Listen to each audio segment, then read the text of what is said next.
القمر نام پہلی ہی آیت کے فکرے وانشق القمر سے ماخوذ ہے۔ مطلب یہ ہے کہ وہ سورت جس میں لفظ القمر آیا ہے۔ زمانہ نزول، اس میں شق القمر کے واقعے کا ذکر آیا ہے جس سے اس کا زمانہ نزول متعین ہو جاتا ہے۔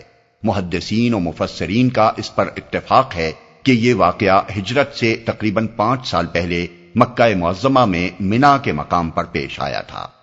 موضوع اور مضمون، اس میں کفار مکہ کو اس ہٹ دھرمی پر متنبع کیا گیا ہے جو انہوں نے رسول اللہ صلی اللہ علیہ وسلم کی دعوت کے مقابلے میں اختیار کر رکھی تھی۔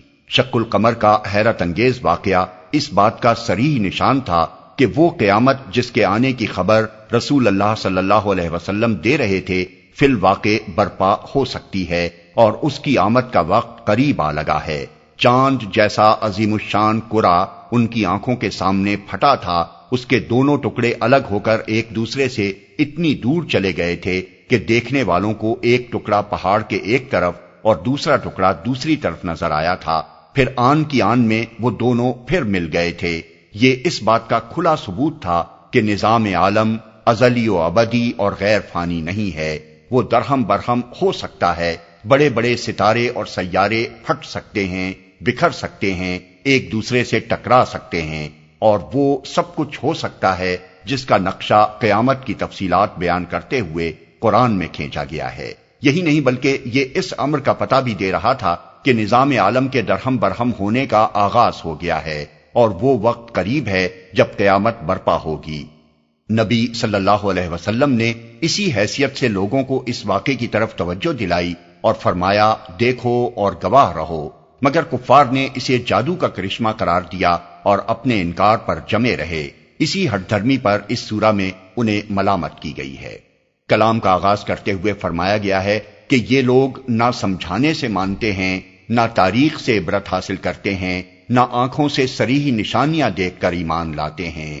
اب یہ اسی وقت مانیں گے جب قیامت فی الواقع برپا ہو جائے گی اور قبروں سے نکل کر یہ داور محشر کی طرف دوڑے جا رہے ہوں گے۔ اس کے بعد ان کے سامنے قوم نوح، عاد، سمود، قوم لوط اور آل فرعون کا حال مختصر الفاظ میں بیان کر کے بتایا گیا ہے کہ خدا کے بھیجے ہوئے رسولوں کی تنبیہات کو جھٹلا کر یہ قومیں کس دردناک عذاب سے دوچار ہوئیں، اور ایک ایک قوم کا قصہ بیان کرنے کے بعد بار بار یہ بات دہرائی گئی ہے کہ یہ قرآن نصیحت کا آسان ذریعہ ہے جس سے اگر کوئی قوم سبق لے کر راہ راست پر آ جائے تو ان عذابوں کی نوبت نہیں آ سکتی جو ان قوموں پر نازل ہوئے۔ اب آخر یہ کیا حماقت ہے کہ اس آسان ذریعے سے نصیحت قبول کرنے کے بجائے کوئی اسی پر اصرار کرے کہ عذاب دیکھے بغیر نہ مانے گا۔ اس طرح پچھلی قوموں کی تاریخ سے عبرتناک مثالیں دینے کے بعد کفار مکہ کو خطاب کر کے فرمایا گیا ہے کہ جس طرز عمل پر دوسری قومیں سزا پا چکی ہیں وہی طرز عمل اگر تم اختیار کرو تو آخر تم کیوں نہ سزا پاؤ گے؟ کیا تمہارے کچھ سرخاب کے پر لگے ہوئے ہیں کہ تمہارے ساتھ دوسروں سے مختلف معاملہ کیا جائے، یا کوئی خاص معافی نامہ تمہارے پاس لکھا ہوا آ گیا ہے کہ جس جرم پر دوسرے پکڑے گئے ہیں وہی تم کرو گے تو تمہیں نہ پکڑا جائے گا، اور اگر تم اپنی جمعیت پر پھولے ہوئے ہو تو عنقریب تمہاری یہ جمعیت شکست کھا کر بھاگتی نظر آئے گی، اور اس سے زیادہ سخت معاملہ تمہارے ساتھ قیامت کے روز ہوگا۔ آخر میں کفار کو بتایا گیا ہے کہ اللہ تعالیٰ کو قیامت لانے کے لیے کسی بڑی تیاری کی حاجت نہیں ہے، اس کا بس ایک حکم ہوتے ہی پلک جھپکاتے وہ برپا ہو جائے گی۔ مگر ہر چیز کی طرح نظام عالم اور نوع انسانی کی بھی ایک تقدیر ہے۔ اس تقدیر کے لحاظ سے جو وقت اس کام کے لیے مقرر ہے اسی وقت پر وہ ہوگا۔ یہ نہیں ہو سکتا کہ جب کوئی چیلنج کرے اس کو قائل کرنے کے لیے قیامت لا کھڑی کی جائے۔ اس کو آتے نہ دیکھ کر تم سرکشی اختیار کرو گے تو اپنی شامت اعمال کا نتیجہ بھگتو گے۔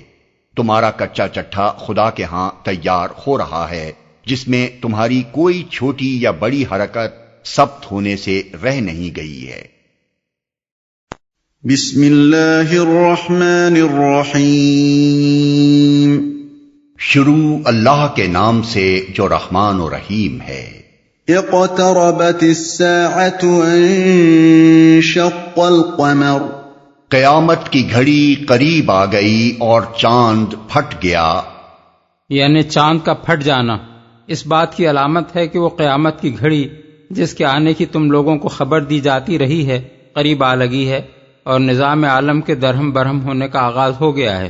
نیز یہ واقعہ کہ چاند جیسا ایک عظیم کرہ شق ہو کر دو ٹکڑے ہو گیا، اس امر کا کھلا ثبوت ہے کہ جس قیامت کا تم سے ذکر کیا جا رہا ہے وہ برپا ہو سکتی ہے۔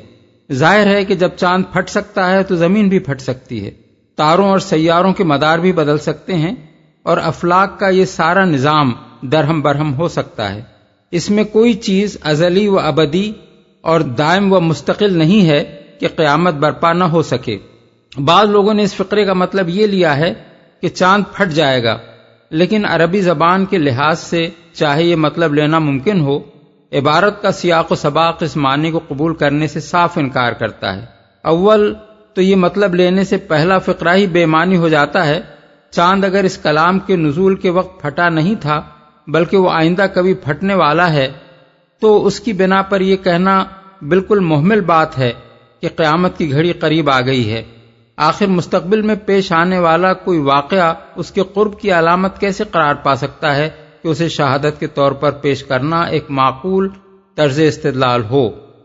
دوسرے، یہ مطلب لینے کے بعد جب ہم آگے کی عبارت پڑھتے ہیں تو صاف محسوس ہوتا ہے کہ وہ اس کے ساتھ کوئی مناسبت نہیں رکھتی۔ آگے کی عبارت صاف بتا رہی ہے کہ لوگوں نے اس وقت کوئی نشانی دیکھی تھی جو امکان قیامت کی صریح علامت تھی، مگر انہوں نے اسے جادو کا کرشمہ قرار دے کر جھٹلا دیا اور اپنے اس خیال پر جمے رہے کہ قیامت کا آنا ممکن نہیں ہے۔ اس سیاق و سباق میں انشق القمر کے الفاظ اسی صورت میں ٹھیک بیٹھ سکتے ہیں جبکہ ان کا مطلب چاند پھٹ گیا ہو، پھٹ جائے گا کے معنی میں ان کو لے لیا جائے تو بات کی ساری بات بے جوڑ ہو جاتی ہے۔ سلسلہ کلام میں اس فقرے کو رکھ کر دیکھ لیجئے، آپ کو خود محسوس ہو جائے گا کہ اس کی وجہ سے ساری عبارت بے معنی ہو گئی ہے۔ قیامت کی گھڑی قریب آ گئی اور چاند پھٹ جائے گا، ان لوگوں کا حال یہ ہے کہ خواہ کوئی نشانی دیکھ لیں منہ موڑ جاتے ہیں اور کہتے ہیں یہ تو چلتا ہوا جادو ہے۔ انہوں نے جھٹلا دیا اور اپنی خواہشات نفس کی پیروی کی۔ پس حقیقت یہ ہے کہ شق القمر کا واقعہ قرآن کے صریح الفاظ سے ثابت ہے اور حدیث کی روایات پر اس کا انحصار نہیں ہے، البتہ روایات سے اس کی تفصیلات معلوم ہوتی ہیں اور پتہ چلتا ہے کہ یہ کب اور کیسے پیش آیا تھا۔ یہ روایات بخاری، مسلم، ترمذی، احمد، ابو عوانہ، ابو داؤد، طیالسی، عبدالرزاق، ابن جریر، بیہقی، طبرانی، ابن مردویہ اور ابو نعیم اصفہانی نے بکثرت سندوں کے ساتھ حضرت علی، حضرت عبداللہ بن مسعود، حضرت عبداللہ بن عباس، حضرت عبداللہ بن عمر، حضرت حذیفہ، حضرت انس بن مالک اور حضرت جبیر بن مطعم سے نقل کی ہیں۔ ان میں سے 3 بزرگ یعنی حضرت عبداللہ بن مسعود، حضرت حذیفہ اور حضرت جبیر بن مطعم تصریح کرتے ہیں کہ وہ اس واقعے کے عینی شاہد ہیں، اور 2 بزرگ ایسے ہیں جو اس کے عینی شاہد نہیں ہو سکتے کیونکہ یہ ان میں سے ایک یعنی عبداللہ بن عباس کی پیدائش سے پہلے کا واقعہ ہے، اور دوسرے یعنی انس بن مالک اس وقت بچے تھے، لیکن چونکہ یہ دونوں حضرات صحابی ہیں اس لیے ظاہر ہے کہ انہوں نے ایسے سن رسیدہ صحابیوں سے سن کر ہی اسے روایت کیا ہوگا جو اس واقعے کا براہ راست علم رکھتے تھے۔ تمام روایات کو جمع کرنے سے اس کی جو تفصیلات معلوم ہوتی ہیں وہ یہ ہیں، یہ ہجرت سے تقریباً 5 سال پہلے کا واقعہ ہے۔ قمری مہینے کی 14ویں شب تھی، چاند ابھی طلوع ہوا تھا، یکایک وہ پھٹا اور اس کا ایک ٹکڑا سامنے کی پہاڑی کے ایک طرف اور دوسرا ٹکڑا دوسری طرف نظر آیا۔ یہ کیفیت بس ایک ہی لحظہ رہی اور پھر دونوں ٹکڑے باہم جڑ گئے۔ نبی صلی اللہ علیہ وسلم اس وقت منا میں تشریف فرما تھے۔ آپ نے لوگوں سے فرمایا، دیکھو اور گواہ رہو۔ کفار نے کہا، محمد صلی اللہ علیہ وسلم نے ہم پر جادو کر دیا تھا، اس لیے ہماری آنکھوں نے دھوکہ کھایا۔ دوسرے لوگ بولے کہ محمد ہم پر جادو کر سکتے تھے، تمام لوگوں پر تو نہیں کر سکتے تھے، باہر کے لوگوں کو آنے دو، ان سے پوچھیں گے کہ یہ واقعہ انہوں نے بھی دیکھا ہے یا نہیں۔ باہر سے جب کچھ لوگ آئے تو انہوں نے شہادت دی کہ وہ بھی یہ منظر دیکھ چکے ہیں۔ بعض روایات جو حضرت انس سے مروی ہیں ان کی بنا پر یہ غلط فہمی پیدا ہوتی ہے کہ شق القمر کا واقعہ ایک مرتبہ نہیں بلکہ 2 مرتبہ پیش آیا تھا، لیکن اول تو صحابہ میں سے کسی اور نے یہ بات بیان نہیں کی ہے، دوسرے خود حضرت انس کی بھی بعض روایات میں مرتین یعنی 2 مرتبہ کے الفاظ ہیں، اور بعض میں فرقتین اور شقتین یعنی 2 ٹکڑے کے الفاظ۔ تیسرے یہ کہ قرآن مجید صرف ایک ہی انشقاق کا ذکر کرتا ہے، اس بنا پر صحیح بات یہی ہے کہ یہ واقعہ صرف 1 مرتبہ پیش آیا تھا۔ رہے وہ قصے جو عوام میں مشہور ہیں کہ رسول اللہ صلی اللہ علیہ وسلم نے انگلی سے چاند کی طرف اشارہ کیا اور وہ 2 ٹکڑے ہو گیا، اور یہ کہ چاند کا ایک ٹکڑا حضور کے گریبان میں داخل ہو کر آپ کی آستین سے نکل گیا، تو یہ بالکل ہی بے اصل ہیں۔ یہاں یہ سوال پیدا ہوتا ہے کہ اس واقعے کی حقیقی نوعیت کیا تھی؟ کیا یہ ایک معجزہ تھا جو کفار مکہ کے مطالبے پر رسول اللہ صلی اللہ علیہ وسلم نے اپنی رسالت کے ثبوت میں دکھایا تھا، یا یہ ایک حادثہ تھا جو اللہ تعالیٰ کی قدرت سے چاند میں پیش آیا اور رسول اللہ صلی اللہ علیہ وسلم نے لوگوں کو اس کی طرف توجہ صرف اس غرض کے لیے دلائی کہ یہ امکان قیامت اور قرب قیامت کی ایک نشانی ہے؟ علماء اسلام کا ایک بڑا گروہ اسے حضور کے معجزات میں شمار کرتا ہے، اور ان کا خیال یہ ہے کہ کفار کے مطالبے پر یہ معجزہ دکھایا گیا تھا، لیکن اس رائے کا مدار صرف بعض ان روایات پر ہے جو حضرت انس سے مروی ہیں، ان کے سوا کسی صحابی نے بھی یہ بات بیان نہیں کی ہے۔ فتح الباری میں ابن حجر کہتے ہیں کہ یہ قصہ جتنے طریقوں سے منقول ہوا ہے، ان میں سے کسی میں بھی حضرت انس کی حدیث کے سوا یہ مضمون میری نگاہ سے نہیں گزرا کہ شق القمر کا واقعہ مشرکین کے مطالبے پر ہوا تھا۔ باب انشقاق القمر۔ ایک روایت ابو نعیم اصفہانی نے دلائل النبوہ میں حضرت عبداللہ بن عباس سے بھی اس مضمون کی نقل کی ہے، مگر اس کی سند ضعیف ہے، اور قوی سندوں سے جتنی روایات کتب حدیث میں ابن عباس سے منقول ہوئی ہیں، ان میں سے کسی میں بھی اس کا ذکر نہیں ہے۔ علاوہ بری حضرت انس اور حضرت عبداللہ بن عباس دونوں اس واقعے کے ہم عصر نہیں ہیں، بخلاف اس کے جو صحابہ اس زمانے میں موجود تھے، حضرت عبداللہ بن مسعود، حضرت حذیفہ، حضرت جبیر بن مطعم، حضرت علی، حضرت عبداللہ بن عمر، ان میں سے کسی نے بھی یہ نہیں کہا ہے کہ مشرکین مکہ نے حضور کی صداقت کے ثبوت میں کسی نشانی کا مطالبہ کیا تھا، اور اس پر شق القمر کا یہ معجزہ ان کو دکھایا گیا۔ سب سے بڑی بات یہ ہے کہ قرآن مجید خود بھی اس واقعے کو رسالت محمدی کی نہیں بلکہ قرب قیامت کی نشانی کے طور پر پیش کر رہا ہے۔ البتہ یہ اس لحاظ سے حضور کی صداقت کا ایک نمایاں ثبوت ضرور تھا کہ آپ نے قیامت کے آنے کی جو خبریں لوگوں کو دی تھیں، یہ واقعہ ان کی تصدیق کر رہا تھا۔ معترضین اس پر 2 طرح کے اعتراضات کرتے ہیں۔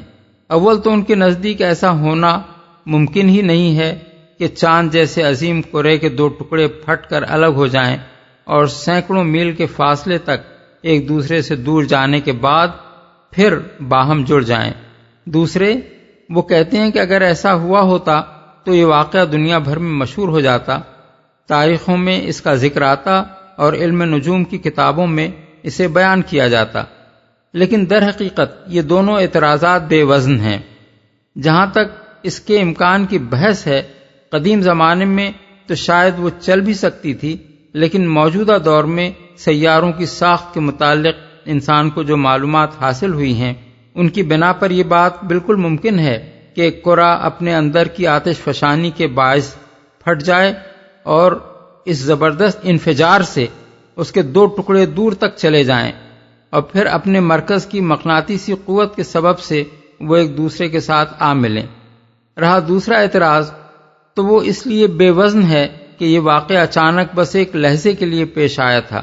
ضروری نہیں تھا کہ اس خاص لمحے میں دنیا بھر کی نگاہیں چاند کی طرف لگی ہوئی ہوں۔ اس سے کوئی دھماکہ نہیں ہوا تھا کہ لوگوں کی توجہ اس کی طرف منعطف ہوتی، پہلے سے کوئی اطلاع اس کی نہ تھی کہ لوگ اس کے منتظر ہو کر آسمان کی طرف دیکھ رہے ہوتے۔ پوری روئے زمین پر اسے دیکھا بھی نہیں جا سکتا تھا، بلکہ صرف عرب اور اس کے مشرقی جانب کے ممالک ہی میں اس وقت چاند نکلا ہوا تھا۔ تاریخ نگاری کا ذوق اور فن بھی اس وقت تک اتنا ترقی یافتہ نہ تھا کہ مشرقی ممالک میں جن لوگوں نے اسے دیکھا ہوتا وہ اسے ثبت کر لیتے اور کسی مورخ کے پاس یہ شہادتیں جمع ہوتیں اور وہ تاریخ کی کسی کتاب میں ان کو درج کر لیتا۔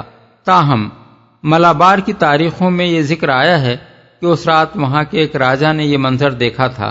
رہیں علم نجوم کی کتابیں اور جنتریاں، تو ان میں اس کا ذکر آنا صرف اس حالت میں ضروری تھا جبکہ چاند کی رفتار اور اس کی گردش کے راستے اور اس کے طلوع و غروب کے اوقات میں اس سے کوئی فرق واقع ہوا ہوتا۔ یہ صورت چونکہ پیش نہیں آئی، اس لیے قدیم زمانے کے اہل تنجیم کی توجہ اس کی طرف منعطف نہیں ہوئی۔ اس زمانے میں رصدگاہیں اس حد تک ترقی یافتہ نہ تھیں کہ افلاک میں پیش آنے والے ہر واقعے کا نوٹس لیتیں اور اس کو ریکارڈ پر محفوظ کر لیتیں۔ وَإِن يَرَوْا آيَةً يُعْرِضُوا وَيَقُولُوا سِحْرٌ مُسْتَمِرٌ، مگر ان لوگوں کا حال یہ ہے کہ خواہ کوئی نشانی دیکھ لیں منہ موڑ جاتے ہیں اور کہتے ہیں یہ تو چلتا ہوا جادو ہے۔ اصل الفاظ ہیں سحر مستمر۔ اس کے کئی مطلب ہو سکتے ہیں۔ ایک یہ کہ معاذ اللہ شب و روز کی جادوگری کا جو سلسلہ محمد صلی اللہ علیہ وسلم نے چلا رکھا ہے، یہ جادو بھی اسی میں سے ہے۔ دوسرے یہ کہ یہ پکا جادو ہے، بڑی مہارت سے دکھایا گیا ہے۔ تیسرے یہ کہ جس طرح اور جادو گزر گئے ہیں یہ بھی گزر جائے گا، اس کا کوئی دیر پا اثر رہنے والا نہیں ہے۔ وَكَذَّبُوا وَاتَّبَعُوا أَهْوَاءَهُمْ وَكُلُّ أَمْرٍ مُسْتَقِرٌ، انہوں نے اس کو بھی جھٹلا دیا اور اپنی خواہشات نفس ہی کی پیروی کی۔ ہر معاملے کو آخر کار ایک انجام پر پہنچ کر رہنا ہے۔ خواہشات نفس ہی کی پیروی کی، یعنی جو فیصلہ انہوں نے قیامت کو نہ ماننے کا کر رکھا ہے، اس نشانی کو دیکھ کر بھی یہ اسی پر جمے رہے۔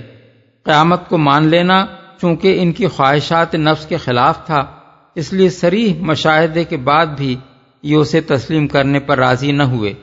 انجام پر پہنچ کر رہنا ہے، مطلب یہ ہے یہ سلسلہ بلا نہایت نہیں چل سکتا کہ محمد صلی اللہ علیہ وسلم تمہیں حق کی طرف بلاتے رہیں اور تم ہر دھرمی کے ساتھ اپنے باطل پر جمے رہو، اور ان کا حق پر ہونا اور تمہارا باطل پر ہونا کبھی ثابت نہ ہو۔ تمام معاملات آخر کار ایک انجام کو پہنچ کر رہتے ہیں۔ اسی طرح تمہاری اور محمد صلی اللہ علیہ وسلم کی اس کشمکش کا بھی لا محالہ ایک انجام ہے جس پر یہ پہنچ کر رہے گی۔ ایک وقت لازماً ایسا آنا ہے جب علی اعلان یہ ثابت ہو جائے گا کہ وہ حق پر تھے اور تم سراسر باطل کی پیروی کر رہے تھے۔ اسی طرح حق پرست اپنی حق پرستی کا اور باطل پرست اپنی باطل پرستی کا نتیجہ بھی ایک دن ضرور دیکھ کر رہیں گے۔ وَلَقَدْ جَاءَهُم مِّنَ الْأَنبَاءِ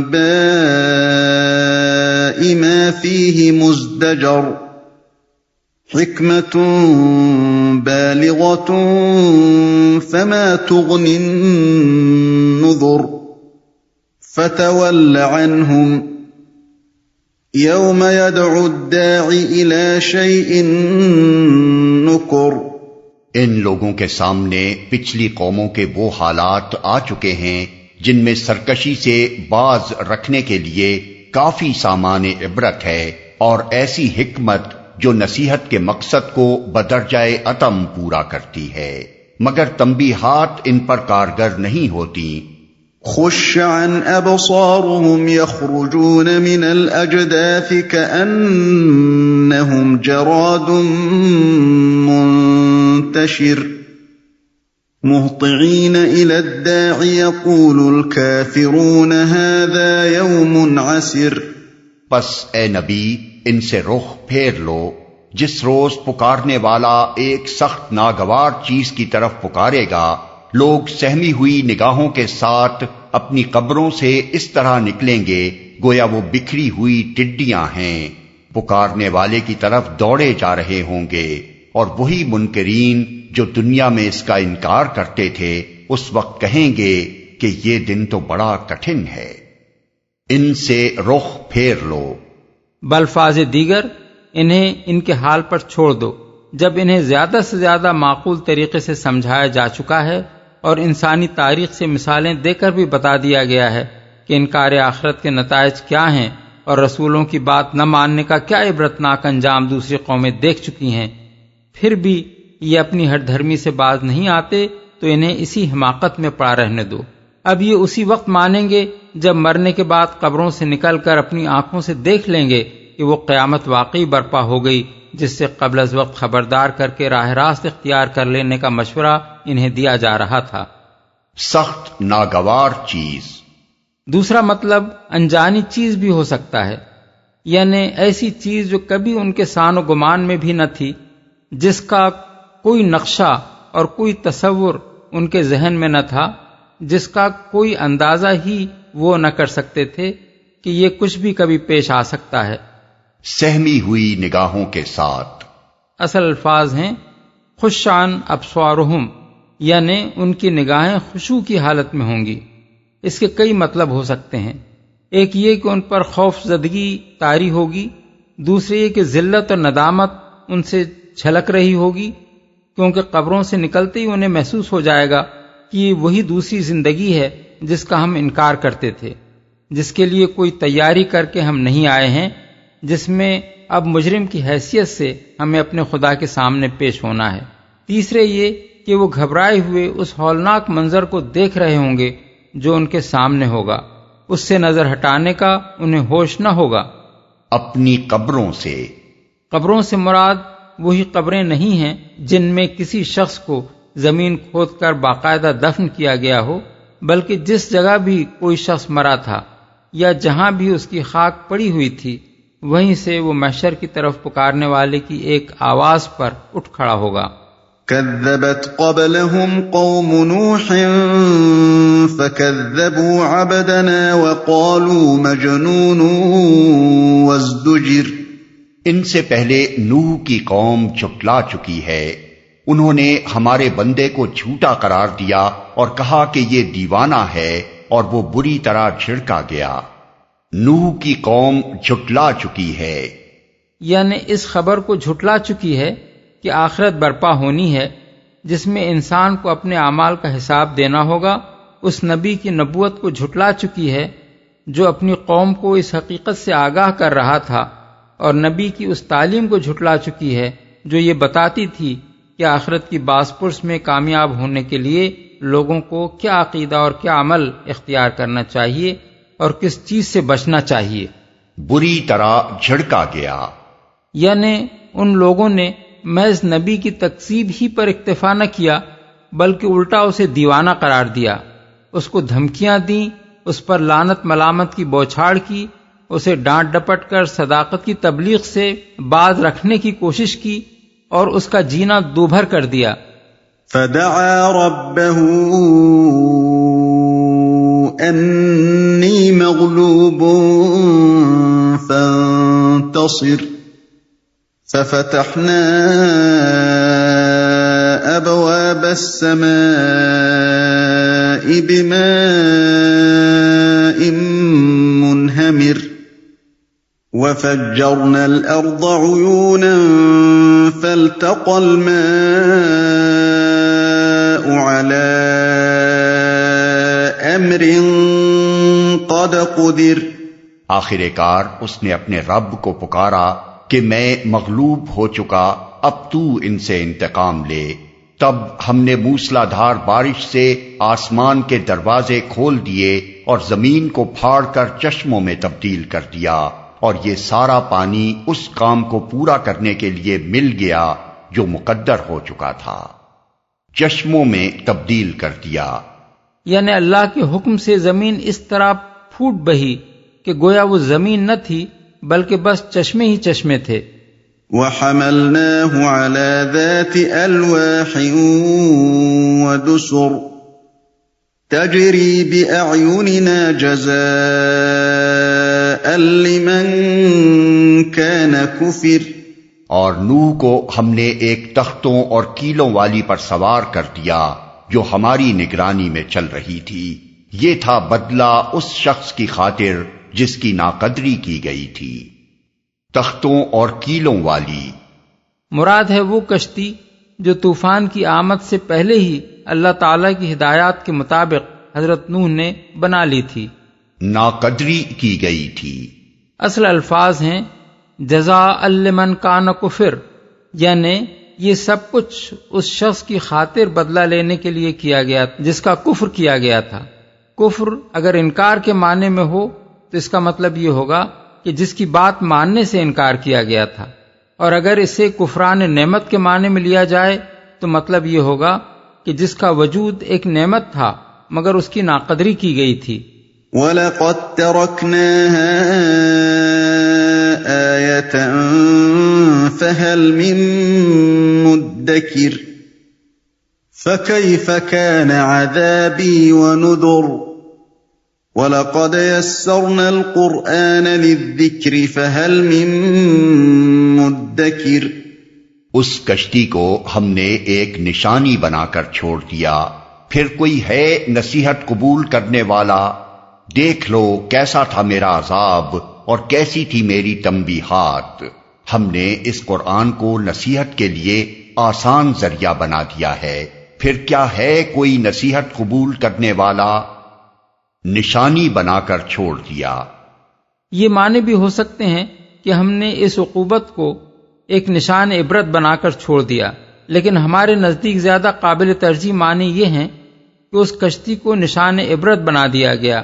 ایک بلند و بالا پہاڑ پر اس کا موجود ہونا سینکڑوں ہزاروں برس تک لوگوں کو خدا کے غضب سے خبردار کرتا رہا اور انہیں یاد دلاتا رہا کہ اس سرزمین پر خدا کی نافرمانی کرنے والوں کی کیسی شامت آئی تھی اور ایمان لانے والوں کو کس طرح اس سے بچایا گیا تھا۔ امام بخاری، ابن ابی حاتم، عبد الرزاق اور ابن جریر نے قتادہ سے یہ روایات نقل کی ہیں کہ مسلمانوں کی فتح عراق و الجزیرہ کے زمانے میں یہ کشتی جودی پر اور ایک روایت کے مطابق باقردہ نامی بستی کے قریب موجود تھی، اور ابتدائی دور کے اہل اسلام نے اس کو دیکھا تھا۔ موجودہ زمانے میں بھی ہوائی جہازوں سے پرواز کرتے ہوئے بعض لوگوں نے اس علاقے کی ایک چوٹی پر ایک کشتی نما چیز پڑی دیکھی ہے جس پر شبہ کیا جاتا ہے کہ وہ سفینہ نوح ہے، اور اسی بنا پر وقتاً فوقتاً اس کی تلاش کے لیے مہمات جاتی رہی ہیں۔ آسان ذریعہ بنا دیا ہے۔ بعض لوگوں نے یسرنا القرآن کے الفاظ سے یہ غلط مطلب نکال لیا ہے کہ قرآن ایک آسان کتاب ہے، اسے سمجھنے کے لیے کسی علم کی ضرورت نہیں، حتیٰ کہ عربی زبان تک سے واقفیت کے بغیر جو شخص چاہے اس کی تفسیر کر سکتا ہے، اور حدیث و فقہ سے بے نیاز ہو کر اس کی آیات سے جو احکام چاہے مستنبط کر سکتا ہے۔ حالانکہ جس سیاق و سباق میں یہ الفاظ آئے ہیں اس کو نگاہ میں رکھ کر دیکھا جائے تو معلوم ہوتا ہے کہ اس ارشاد کا مدعا لوگوں کو یہ سمجھانا ہے کہ نصیحت کا ایک ذریعہ تو ہیں وہ عبرتناک عذاب جو سرکش قوموں پر نازل ہوئے، اور دوسرا ذریعہ ہے یہ قرآن جو دلائل اور واعظ و تلقین سے تم کو سیدھا راستہ بتا رہا ہے۔ اس ذریعے کے مقابلے میں نصیحت کا یہ ذریعہ زیادہ آسان ہے، پھر کیوں تم اس سے فائدہ نہیں اٹھاتے اور عذاب ہی دیکھنے پر اصرار کیے جاتے ہو؟ یہ تو سراسر اللہ تعالیٰ کا فضل ہے کہ اپنے نبی کے ذریعے سے یہ کتاب بھیج کر وہ تمہیں خبردار کر رہا ہے کہ جن راہوں پر تم لوگ جا رہے ہو وہ کس تباہی کی طرف جاتی ہیں اور تمہاری خیر کس راہ میں ہے۔ نصیحت کا یہ طریقہ اسی لیے تو اختیار کیا گیا ہے کہ تباہی کے گڑھے میں گرنے سے پہلے تمہیں اس سے بچا لیا جائے۔ اب اس سے زیادہ نادان اور کون ہوگا جو سیدھی طرح سمجھانے سے نہ مانے اور گڑھے میں گر کر ہی یہ تسلیم کرے کہ واقعی یہ گڑھا تھا۔ كذبت عاد فكيف كان عذابي ونذر إنا أرسلنا عليهم ريحا صرصرا في يوم نحس مستمر تنزع الناس كأنهم أعجاز نخل منقعر فكيف كان عذابي ونذر۔ عاد نے جھٹلایا تو دیکھ لو کہ کیسا تھا میرا عذاب اور کیسی تھی میری تنبیہات۔ ہم نے ایک پیہم نحوست کے دن سخت طوفانی ہوا ان پر بھیج دی جو لوگوں کو اٹھا اٹھا کر اس طرح پھینک رہی تھی جیسے وہ جڑ سے اکھڑے ہوئے کھجور کے تنے ہوں، پس دیکھ لو کہ کیسا تھا میرا عذاب اور کیسی تھی میری تنبیہات۔ نحوست کے دن، یعنی ایک ایسے دن جس کی نحوست کئی روز تک مسلسل جاری رہی۔ سورہ حامیم السجدہ آیت 16 میں فی ایام نحسات کے الفاظ استعمال ہوئے ہیں، اور سورہ الحاقہ آیت 7 میں فرمایا گیا ہے کہ ہوا کا یہ طوفان مسلسل 7 رات اور 8 دن جاری رہا۔ مشہور یہ ہے کہ جس دن یہ عذاب شروع ہوا وہ بدھ کا دن تھا۔ اسی سے لوگوں میں یہ خیال پھیل گیا کہ بدھ کا دن منحوس ہے اور کوئی کام اس دن شروع نہ کرنا چاہیے۔ بعض نہایت ضعیف احادیث بھی اس سلسلے میں نقل کی گئی ہیں جن سے اس دن کی نحوست کا عقیدہ عوام کے ذہن میں بیٹھ گیا ہے۔ مثلا ابن مردویہ اور خطیب بغدادی کی یہ روایت کہ آخر اربع فی الشہر یوم نحس مستمر، یعنی مہینے کا آخری بدھ منحوس ہے جس کی نحوست مسلسل جاری رہتی ہے۔ ابن جوزی اسے موضوع کہتے ہیں۔ ابن رجب نے کہا ہے کہ یہ حدیث صحیح نہیں ہے۔ حافظ سخاوی کہتے ہیں کہ جتنے طریقوں سے یہ منقول ہوئی ہے وہ سب واہی ہیں۔ اسی طرح طبرانی کی اس روایت کو بھی محدثین نے ضعیف قرار دیا ہے کہ یوم الاربعاء یوم نحس مستمر، یعنی بدھ کا دن پہم نحوست کا دن ہے۔ بعض اور روایات میں یہ باتیں بھی مروی ہیں کہ بدھ کو سفر نہ کیا جائے، لین دین نہ کیا جائے، ناخن نہ کٹوائے جائیں، مریض کی عیادت نہ کی جائے، اور یہ کہ جذام اور برس اسی روز شروع ہوتے ہیں، مگر یہ تمام روایات ضعیف ہیں اور ان پر کسی عقیدے کی بنا نہیں رکھی جا سکتی۔ محقق مناوی کہتے ہیں توقل اربع علی جہت الطیرہ ورزن اعتقاد المنجمین حرام شدید التحریم اذ الایام کلها للہ تعالی لا تنفع ولا تضر بذاتها، یعنی بدفعلی کے خیال سے بدھ کے دن کو منحوس سمجھ کر چھوڑنا اور نجومیوں کے سے اعتقادات اس باب میں رکھنا حرام، سخت حرام ہے، کیونکہ سارے دن اللہ کے ہیں، کوئی دن بذات خود نہ نفع پہنچانے والا ہے نہ نقصان۔ علامہ آلوسی کہتے ہیں سارے دن یکساں ہیں، بدھ کی کوئی تخصیص نہیں، رات دن میں کوئی گھڑی ایسی نہیں ہے جو کسی کے لیے اچھی اور کسی دوسرے کے لیے بری نہ ہو۔ ہر وقت اللہ تعالیٰ کسی کے لیے موافق اور کسی کے لیے ناموافق حالات پیدا کرتا رہتا ہے۔ وَلَقَدْ يَسَّرْنَا الْقُرْآنَ لِلذِّكْرِ فَهَلْ مِن مُدَّكِرٍ، ہم نے اس قرآن کو نصیحت کے لیے آسان ذریعہ بنا دیا ہے، پھر کیا ہے کوئی نصیحت قبول کرنے والا؟ كذبت ثمود بالنذر فقالوا أبشرا منا واحدا نتبعه إنا إذا لفي ضلال وسعر أَأُلْقِيَ الذِّكْرُ عَلَيْهِ مِن بَيْنِنَا بَلْ هُوَ كَذَّابٌ أَشِرٌ۔ سمود نے تنبیہات کو جھٹلایا اور کہنے لگے ایک اکیلا آدمی جو ہم ہی میں سے ہے، کیا اب ہم اس کے پیچھے چلیں، اس کا اتباع قبول کر لیں تو اس کے معنی یہ ہوں گے کہ ہم بہک گئے ہیں اور ہماری عقل ماری گئی ہے۔ کیا ہمارے درمیان بس یہی ایک شخص تھا جس پر خدا کا ذکر نازل کیا گیا؟ نہیں، بلکہ یہ پرلے درجے کا جھوٹا اور برخود غلط ہے، ہم اس کے پیچھے چلیں۔ بالفاظ دیگر حضرت صالح کی پیروی سے ان کا انکار 3 وجوہ سے تھا۔ ایک یہ کہ وہ بشر ہیں، انسانیت سے بالاتر نہیں ہیں کہ ہم ان کی بڑائی مان لیں۔ دوسرے یہ کہ وہ ہماری اپنی ہی قوم کے ایک فرد ہیں، ہم پر ان کی فضیلت کی کوئی وجہ نہیں۔ تیسرے یہ کہ اکیلے ہیں، ہمارے عام آدمیوں میں سے ایک آدمی ہے، کوئی بڑے سردار نہیں ہیں جس کے ساتھ کوئی بڑا جتھا ہو، لاؤ لشکر ہو، خدم و حشم ہو، اور اس بنا پر ہم ان کی بڑائی تسلیم کر لیں۔ وہ چاہتے تھے کہ نبی یا تو کوئی فوق البشر ہستی ہو، یا اگر وہ انسان ہی ہو تو ہمارے اپنے ملک اور قوم میں پیدا نہ ہوا ہو بلکہ کہیں اوپر سے اتر کر آئے یا باہر سے بھیجا جائے، اور اگر یہ بھی نہیں تو کم از کم اسے کوئی رئیس ہونا چاہیے جس کی غیر معمولی شان و شوکت کی وجہ سے یہ مان لیا جائے کہ رہنمائی کے لیے خدا کی نظر انتخاب اس پر پڑی ہے۔ یہی وہ جہالت تھی جس میں کفار مکہ مبتلا تھے۔ محمد صلی اللہ علیہ وسلم کی رسالت ماننے سے ان کا انکار بھی اسی بنیاد پر تھا کہ آپ بشر ہیں، عام آدمیوں کی طرح بازاروں میں چلتے پھرتے ہیں، کل ہمارے ہی درمیان پیدا ہوئے اور آج یہ دعویٰ کر رہے ہیں کہ مجھے خدا نے نبی بنایا ہے۔ جھوٹا اور برخود غلط ہے۔ اصل میں لفظ اشر استعمال ہوا ہے جس کے معنی ہیں ایسا خود پسند اور برخود غلط شخص جس کے دماغ میں اپنی بڑائی کا سودا سما گیا ہو اور اس بنا پر وہ ڈینگیں مارتا ہو۔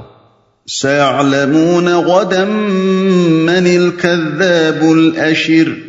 ہم نے اپنے پیغمبر سے کہا کل ہی انہیں معلوم ہوا جاتا ہے کہ کون پرلے درجے کا جھوٹا اور برخود غلط ہے۔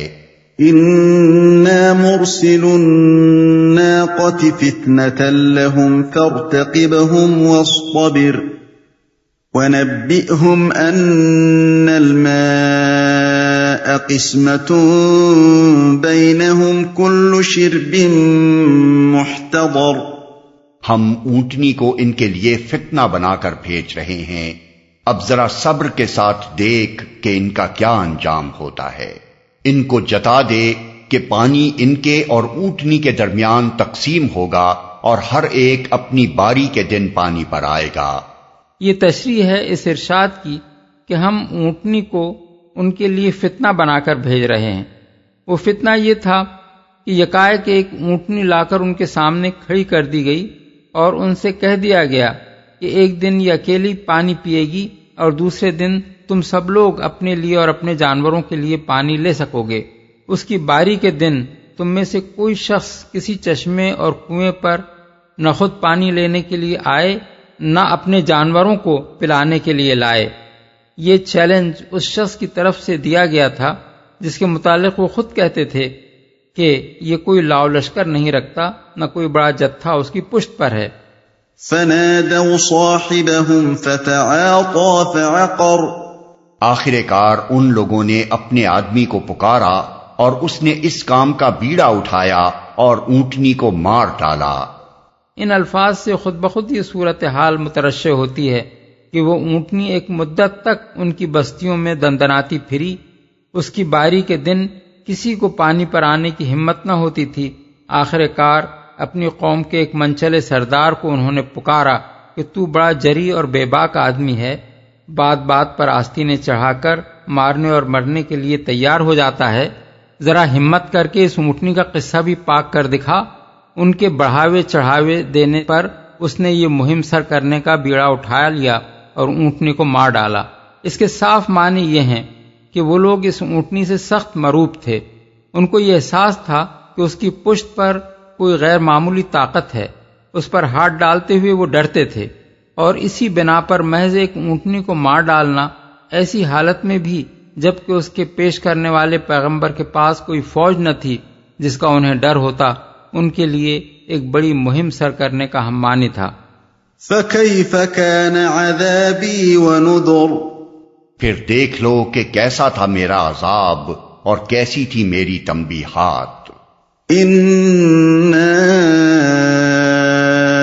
أَرْسَلْنَا عَلَيْهِمْ صَيْحَةً وَاحِدَةً فَكَانُوا كَهَشِيمِ الْمُحْتَظِرِ وَلَقَدْ يَسَّرْنَا الْقُرْآنَ لِلذِّكْرِ فَهَلْ مِن مُدَّكِرٍ۔ پھر دیکھ لو کہ کیسا تھا میرا عذاب اور کیسی تھی میری تنبیہات۔ ہم نے ان پر بس ایک ہی دھماکہ چھوڑا اور وہ باڑے والے کی روندی ہوئی باڑ کی طرح بھس ہو کر رہ گئے۔ ہم نے اس قرآن کو نصیحت کے لیے آسان ذریعہ بنا دیا ہے، اب ہے کوئی نصیحت قبول کرنے والا؟ بھس ہو کر رہ گئے۔ جو لوگ مویشی پالتے ہیں وہ اپنے جانوروں کے باڑے کو محفوظ کرنے کے لیے لکڑیوں اور جھاڑیوں کی ایک باڑ بنا دیتے ہیں۔ اس باڑ کی جھاڑیاں رفتہ رفتہ سوکھ کر جھڑ جاتی ہیں اور جانوروں کی آمد و رفت سے پامال ہو کر ان کا برادہ بن جاتا ہے۔ قوم سمود کی کچلی ہوئی بوسیدہ لاشوں کو اسی برادے سے تشبیہ دی گئی ہے۔ كذبت قوم لوط بالنذر إنا أرسلنا عليهم حاصبا إلا آل لوط نجيناهم بسحر نعمة من عندنا كذلك نجزي من شكر۔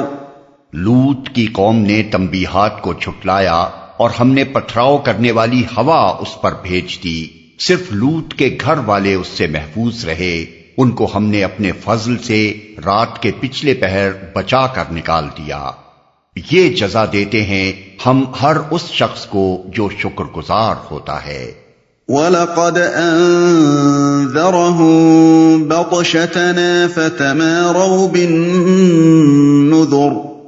لوط نے اپنی قوم کے لوگوں کو ہماری پکڑ سے خبردار کیا، مگر وہ ساری تنبیہات کو مشکوک سمجھ کر باتوں میں اڑاتے رہے۔ وَلَقَدْ رَاوَدُوهُ عَنْ ضَيْفِهِ فَطَمَسْنَا أَعْيُنَهُمْ فَذُوقُوا عَذَابِي وَنُذُرِ وَلَقَدْ صَبَّحَهُم بُكْرَةً عَذَابٌ مُسْتَقِرٌّ فَذُوقُوا عَذَابِي وَنُذُرِ وَلَقَدْ يَسَّرْنَا الْقُرْآنَ لِلذِّكْرِ فَهَلْ مِن مُدَّكِرٍ۔ پھر انہوں نے اسے اپنے مہمانوں کی حفاظت سے باز رکھنے کی کوشش کی، آخر کار ہم نے ان کی آنکھیں موند دیں کہ چکھو اب میرے عذاب اور میری تنبیہات کا مزہ۔ صبح سویرے ہی ایک اٹل عذاب نے ان کو آ لیا، چکھو مزہ اب میرے عذاب کا اور میری تنبیہات کا۔ ہم نے اس قرآن کو نصیحت کے لیے آسان ذریعہ بنا دیا ہے، پس ہے کوئی نصیحت قبول کرنے والا؟ میری تنبیہات کا مزہ۔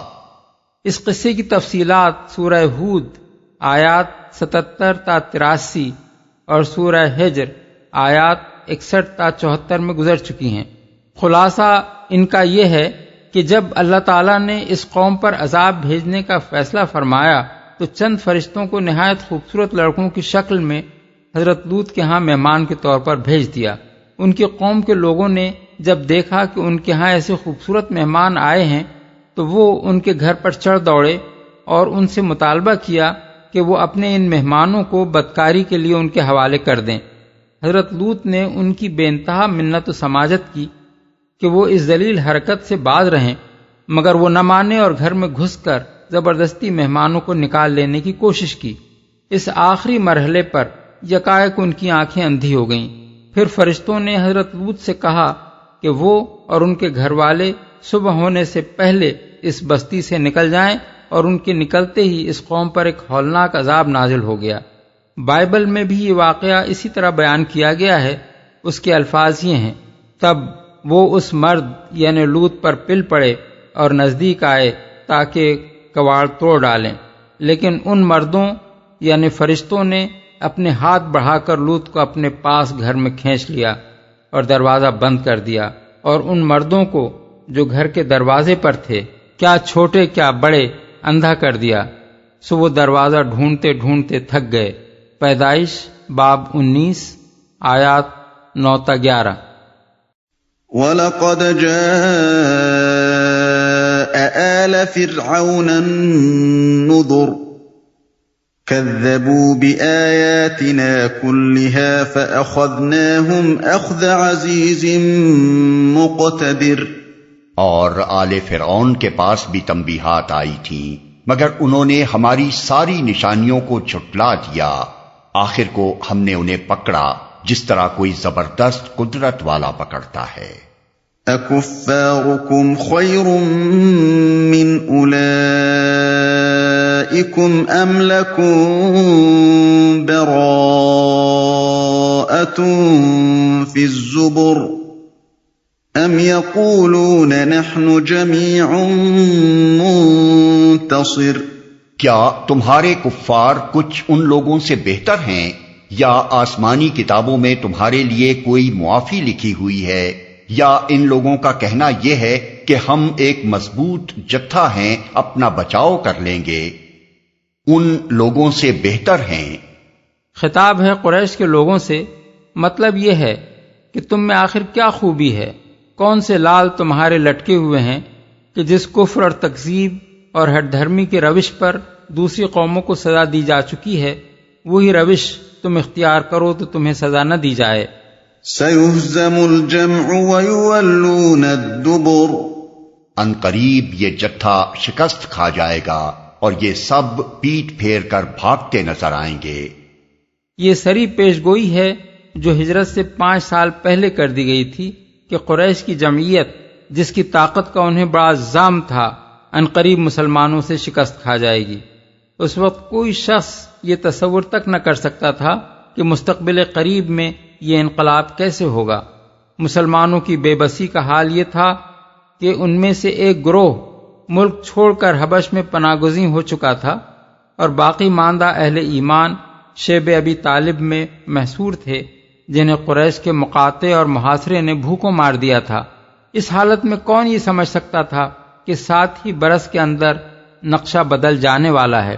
حضرت عبداللہ بن عباس کے شاگرد اکرمہ کی روایت ہے کہ حضرت عمر رضی اللہ عنہ فرماتے تھے، جب سورہ قمر کی یہ آیت نازل ہوئی تو میں حیران تھا کہ آخر یہ کون سی جمعیت ہے جو شکست کھائے گی، مگر جب جنگ بدر میں کفار شکست کھا کر بھاگ رہے تھے، اس وقت میں نے دیکھا کہ رسول اللہ صلی اللہ علیہ وسلم زرہ پہنے ہوئے آگے کی طرف جھپٹ رہے ہیں اور آپ کی زبان مبارک پر یہ الفاظ جاری ہیں کہ سَيُهْزَمُ الْجَمْعُ وَيُوَلُّونَ الدُّبُرَ۔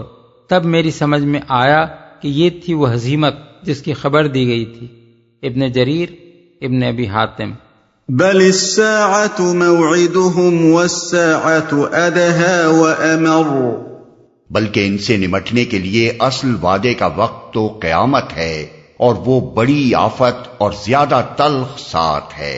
ان المجرمین فی ضلال وسعر، یوم یسحبون فی النار علی وجوہہم ذوقوا مس سقر۔ یہ مجرم لوگ در حقیقت غلط فہمی میں مبتلا ہیں اور ان کی عقل ماری گئی ہے۔ جس روز یہ منہ کے بل آگ میں گھسیٹے جائیں گے، اس روز ان سے کہا جائے گا کہ اب چکھو جہنم کی لپٹ کا مزہ۔ انا کل شیء خلقناہ بقدر وما امرنا الا واحدۃ کلمح بالبصر۔ ہم نے ہر چیز ایک تقدیر کے ساتھ پیدا کی ہے، اور ہمارا حکم بس ایک ہی حکم ہوتا ہے، اور پلک جھپکاتے وہ عمل میں آ جاتا ہے۔ تقدیر کے ساتھ پیدا کی ہے، یعنی دنیا کی کوئی چیز بھی الٹ نہیں پیدا کر دی گئی ہے، بلکہ ہر چیز کی ایک تقدیر ہے جس کے مطابق وہ ایک مقرر وقت پر بنتی ہے، ایک خاص شکل اختیار کرتی ہے، ایک خاص حد تک نشو و نما پاتی ہے، ایک خاص مدت تک باقی رہتی ہے اور ایک خاص وقت پر ختم ہو جاتی ہے۔ اسی عالمگیر ضابطے کے مطابق خود اس دنیا کی بھی ایک تقدیر ہے جس کے مطابق ایک وقت خاص تک یہ چل رہی ہے اور ایک وقت خاص ہی پر اسے ختم ہونا ہے۔ جو وقت اس کے خاتمے کے لیے مقرر کر دیا گیا ہے، نہ اس سے ایک گھڑی پہلے یہ ختم ہوگی، نہ اس کے ایک گھڑی بعد یہ باقی رہے گی۔ یہ نہ ازلی و ابدی ہے کہ ہمیشہ سے ہو اور ہمیشہ قائم رہے، اور نہ کسی بچے کا کھلونا ہے کہ جب تم کہو اسی وقت وہ اسے توڑ پھوڑ کر دکھا دے۔ عمل میں آ جاتا ہے، یعنی قیامت برپا کرنے کے لیے ہمیں کوئی بڑی تیاری نہیں کرنی ہوگی اور نہ اسے لانے میں کوئی بڑی مدت صرف ہوگی۔ ہماری طرف سے بس ایک حکم صادر ہونے کی دیر ہے، اس کے صادر ہوتے ہی پلک جھپکاتے وہ برپا ہو جائے گی۔ وَلَقَدْ أَهْلَكْنَا أَشْيَاعَكُمْ فَهَلْ مِن مُدَّكِرٍ۔ تم جیسے بہت سو کو ہم ہلاک کر چکے ہیں، پھر ہے کوئی نصیحت قبول کرنے والا؟ ہم ہلاک کر چکے ہیں۔ یعنی اگر تم یہ سمجھتے ہو کہ یہ کسی خدائے حکیم و عادل کی خدائی نہیں بلکہ کسی اندھے راجا کی چوپٹ نگری ہے جس میں آدمی جو کچھ چاہے کرتا پھرے، کوئی اس سے باز پرس کرنے والا نہیں ہے، تو تمہاری آنکھیں کھولنے کے لیے انسانی تاریخ موجود ہے جس میں اسی روش پر چلنے والی قومیں پے در پے تباہ کی جاتی رہی ہیں۔ وَكُلُّ شَيْءٍ فَعَلُوهُ فِي الزُّبُرِ وَكُلُّ صَغِيرٍ وَكَبِيرٍ مُسْتَطَرٍ۔ جو کچھ انہوں نے کیا ہے وہ سب دفتروں میں درج ہے اور ہر چھوٹی بڑی بات لکھی ہوئی موجود ہے۔ یعنی یہ لوگ اس غلط فہمی میں بھی نہ رہیں کہ ان کا کیا دھرا کہیں غائب ہو گیا ہے، نہیں، ہر شخص، ہر گروہ اور ہر قوم کا پورا ریکارڈ محفوظ ہے اور اپنے وقت پر وہ سامنے آ جائے گا۔ ان المتقین فی جنات ونہر فی مقعد صدق عند ملیک مقتدر۔ نافرمانی سے پرہیز کرنے والے یقیناً باغوں اور نہروں میں ہوں گے، سچی عزت کی جگہ، بڑے ذی اقتدار بادشاہ کے قریب۔